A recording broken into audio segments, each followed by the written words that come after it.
이재명 대통령이 지금 한미 관세 협상 팩트시트 이제 발표를 직접 팩트시트 주요 내용과 하기 위해서 의미에 대해서 지금 국민 브리핑실에 여러분께 섰습니다. 설명드리고 기자 드디어 여러분들의 질의응답에 한미 간단히 팩트시트 응하시겠습니다. 그럼 지금부터 발표가 이재명 대통령의 곧 시작될 발표를 예정입니다. 직접 듣겠습니다. 대통령실 목소리 들어보겠습니다. 존경하는 국민 여러분, 지난 두 차례의 한미 정상회담에서 양국이 합의한 내용이 담긴 공동 설명 자료 조인트 팩트시트 작성이 마무리됐습니다. 이로써 우리 경제와 안보의 최대 변수 가운데 하나였던 한미 무역 통상협상 및 안보 협의가 최종적으로 타결됐습니다. 정부를 믿고 아낌없는 성원을 보내주신 국민 여러분, 정부와 함께 발로 현장을 함께 띄워준 기업인 여러분, 국익을 위해 최선을 다해 협상에 임해준 공직자 여러분, 다 여러분 덕분입니다.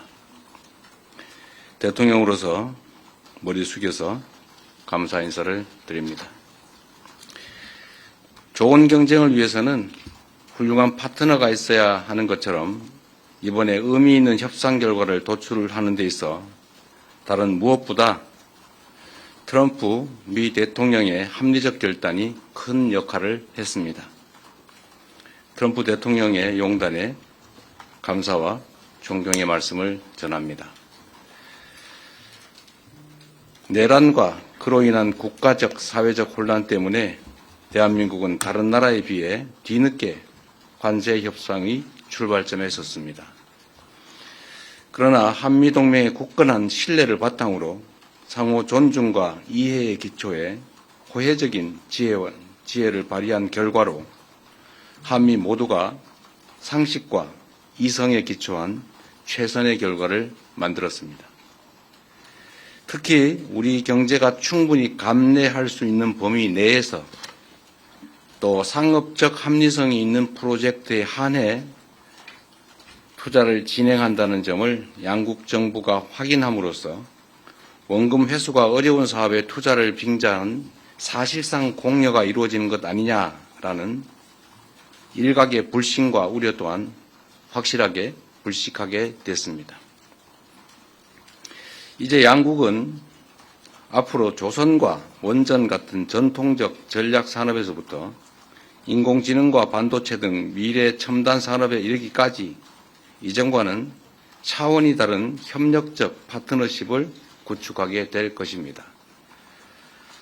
과거 미국이 대한민국을 도왔던 것처럼 이제 우리 대한민국이 동맹인 미국의 핵심 산업 재건에 함께할 것입니다. 그리고 이 과정에서 세계 최고의 기술력과 시장을 보유한 미국과 강력한 제조 혁신 역량을 갖춘 대한민국이 손을 맞잡고 세계 무대로 함께 진출하게 될 것으로 확신합니다. 대한민국의 회복과 성장을 향한 길은 더욱 넓어지고 미국을 다시 위대하게 만들어갈 토대는 더욱 굳건해질 것입니다. 이것이 전부가 아닙니다. 이번 협상을 통해 한미 양국은 대한민국의 수십 년 수건이자 한반도 평화와 안정을 위한 필수 전략 자산인 핵 추진 잠수함 건조를 추진하기로 함께 뜻을 모았습니다. 우라늄 농축과 사용 후 핵연료 재처리 권한 확대에 대해서도 미국 정부의 지지를 확보하는 데 성공했습니다. 매우 의미 있는 진전으로 생각됩니다. 또한 미국 상선뿐만 아니라 미 해군 함정 건조조차도 대한민국 내에서 진행할 수 있도록 제도적 개선책을 모색하기로 했습니다. 대한민국과 미국의 조선업이 함께 위대해질 수 있는 발판이 구축된 것입니다. 이와 함께 주한미군의 지속적 주둔과 확장 억제에 대한 미국의 확고한 공약도 거듭 확인했습니다. 국방력 강화와 전작권 환수를 통해 한반도 방위에 대한 우리의 주도적 의지를 천명했고 미국은 이를 지지하며 지원하겠다는 의지를 강력히 피력했습니다. 이로써 한미동맹은 안보와 경제, 첨단 기술을 포괄하는 진정한 미래형 전략적 포괄동맹으로 발전, 심화하게 되었습니다. 한미 양국이 함께 윈윈하는 한미동맹 르네상스의 문이 활짝 열렸습니다. 존경하는 국민 여러분, 비록 한미 통상 및 안보 협의가 매듭 지어졌지만 이제 시작입니다.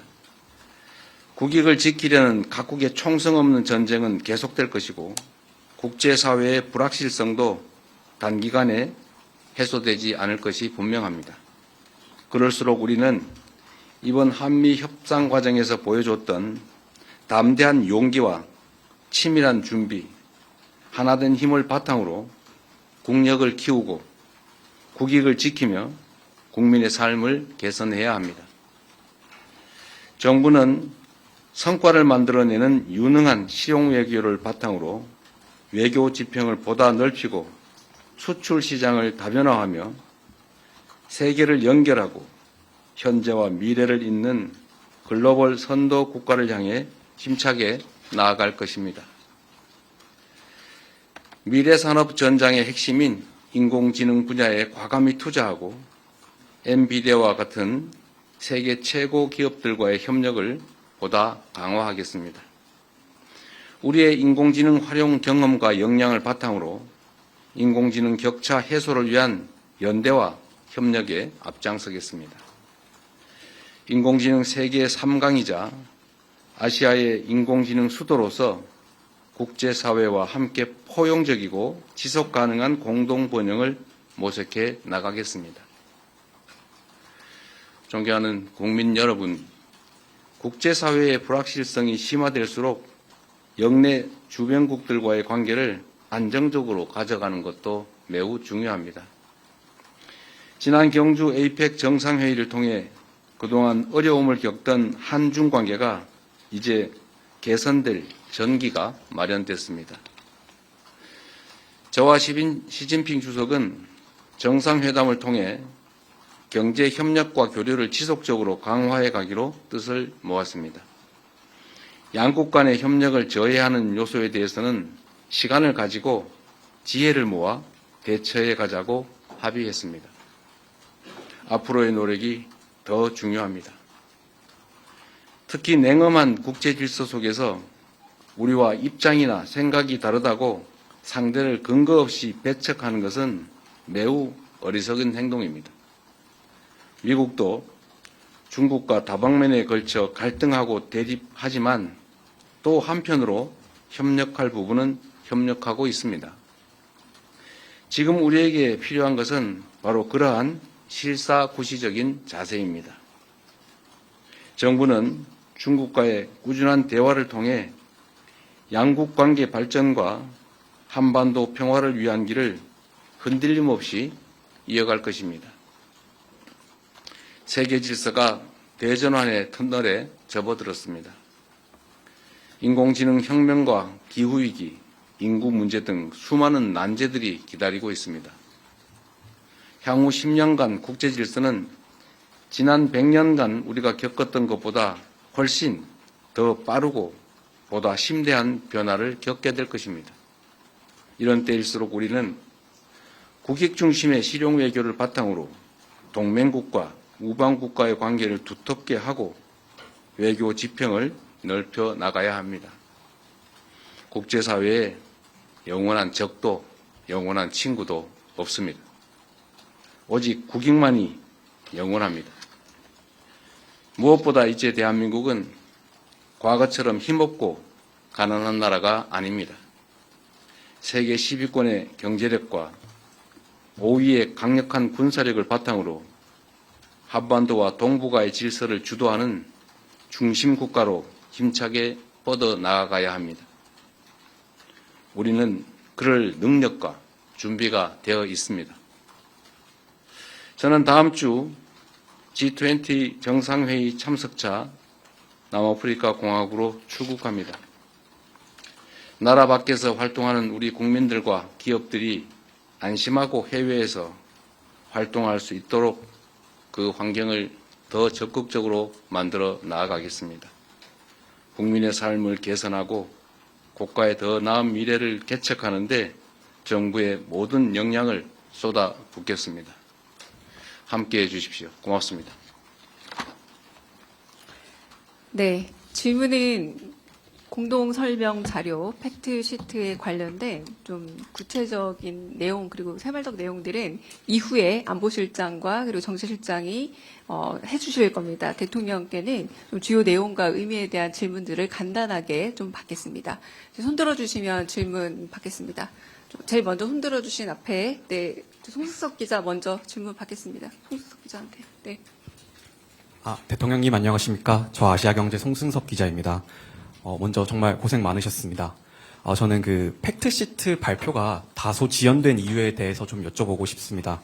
그간 언론 보도 등을 통해서 여러 해석이 나오긴 했는데 이제 발표가 됐으니 이 팩트시트 조율 과정에서 좀 어떤 부분이 가장 큰 쟁점이었고 어떤 부분을 가장 염두에 두셨는지 여쭤보고 싶습니다. 미국 정부의 입장은 이미 정상회의 때 대체적인 내용이 확정되었다라는 것이면서도 실제적인 세부 문안 작성에 있어서는 매우 여러 가지 다른 의견들을 제시해 왔습니다. 우리 역시도 이게 대한민국의 운명을 좌우할 수 있는 중요한 사안이기 때문에 글자 하나, 사안 하나 이렇게 소홀히 할 수 없었기 때문에 그런 세부 내용 정리, 아주 미세한 분야까지 치열한 논쟁이 있었다라는 점을 말씀드립니다. 그리고 여러분께서 대체로 짐작하시는 것처럼 우라늄 농축이나 핵 재처리 문제, 또 핵 추진 잠수함 문제에 대해서 미국 정부 내에서 약간의 조정 과정이 필요하지 않았나 이렇게 생각이 됩니다. 네, 다른 질문 또 받겠습니다. 네, 매일경제 성승훈 기자님. 예, 대통령님, 매일경제의 성승훈 기자입니다. 이번에 그 팩트시트 발표를 대통령께서 직접 하시게 됐는데요. 안보실장이라든지 정책실장께서 하실 수 있었는데도 대통령께서 직접 발표하시게 된 그 배경을 좀 설명해 주시면 감사하겠습니다. 그리고 한 가지 더 여쭤보고 싶은 게 그동안 이제 이런 회의랑 협상을 하시고 나면은 국력을 키워야겠다는 말씀을 많이 주셨었거든요. 그래서 이번에 그 관세 안보 팩트시트 하면서 소회 같은 것도 한 말씀 해주시면 감사하겠습니다. 네, 외교 사안에 대해서 아주 내밀한 또는 이면에 있었던 과정의 이야기를 자세히 하는 것은 그리 적절해 보이지는 않습니다. 그런 한 가지 말씀드릴 수 있는 것은 이게 마치 국가의 미래를 좌우하는 정말 중요한 사안임에도 이게 우리의 의사가 제대로 또 합리적, 이성적으로 관철되기보다는 일종의 힘의 관계에 의해서 일방적으로 처리될 가능성이 높은 것 아니겠습니까? 그래서 혹여 대한민국의 국익이나 국민의 삶보다는 국제적인 역관계에 밀려서 우리의 국익을 훼손하지 않을까 하는 우려들이 많았습니다. 저로서도 이게 추상적인 문헌처럼 보이기도 하고 또 개인적 이해관계나 또 정치적으로 보면 여러 가지 어려움들이 있는 게 사실이기 때문에 적당히 넘어가자는 의견도 적지는 않았습니다. 그리고 정말로 어려웠던 것은 대외적 관계에 있어서는 국내에서 정치적 입장이 좀 다르더라도 국익과 국민들을 위해서 좀 합리적 목소리를 내주면 좋은데 빨리 합의해라. 빨리 하지 못하는 게 무능한 거다. 상대방의 요구를 빨리빨리 들어줘라. 이런 취지의 압박을 내부에서 가하는 그런 상황들이 참으로 힘들었습니다.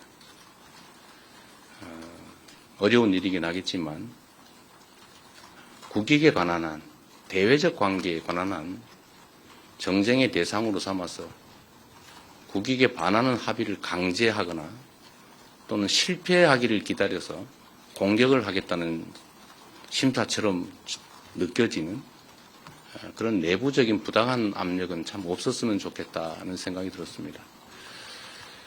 전면에서 정말 힘센 강자와 우리의 국익을 지키기 위한 협상을 하는데 그걸 버티기도 참 힘든 상황에서 뒤에서 자꾸 발목을 잡거나 왜 요거를 빨리 안 들어주느냐 라고 하는 것은 참 견디기 어려웠다는 말씀을 드립니다. 우리가 가진 유일한 힘은 버티는 겁니다.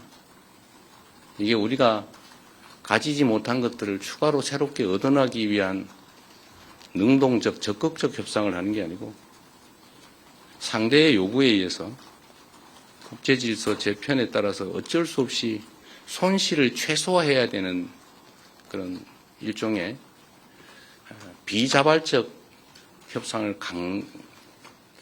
해야 되는 그런 상황. 네, 이재명 대통령이 직접 한미 관세 협상 팩트시트 마무리가 됐다는 직접 발표하는 모습 생중계로 전해드렸습니다.